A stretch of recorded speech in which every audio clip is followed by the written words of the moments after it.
Cette exposition a été faite à l'occasion de l'anniversaire des 10 ans de sa mort.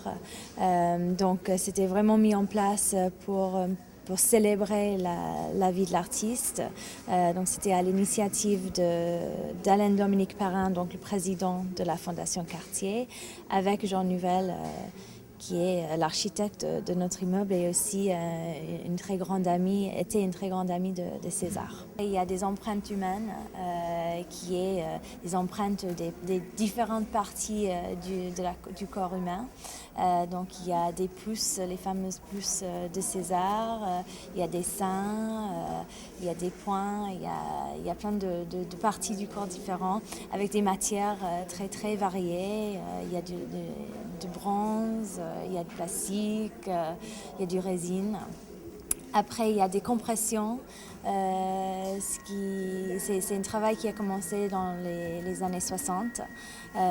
Et donc, c'est des compressions de voitures qui sont au sous-sol, ou alors des compressions de papier comme ce qu'on a dans le jardin.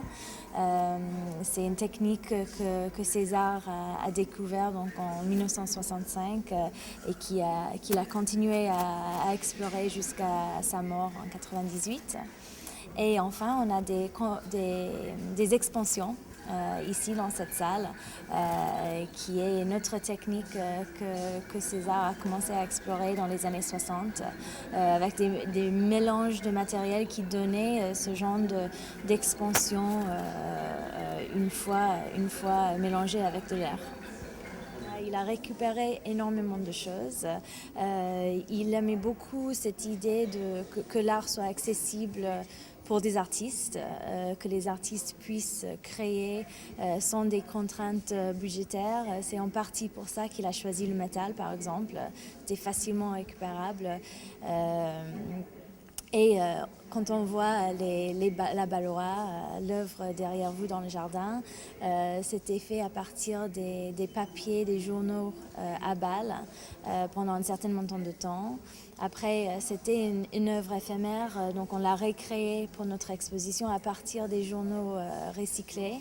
Et ils vont être recyclés à la fin de notre exposition. Donc c'est vrai qu'il y avait cette relation avec le recyclage un peu avant que ce soit à la mode. Je pense que c'est une exposition qui plaît vraiment à tout le monde. Il y a tellement de textures et de formes différentes que je pense que c'est fascinant pour toute une gamme de personnes.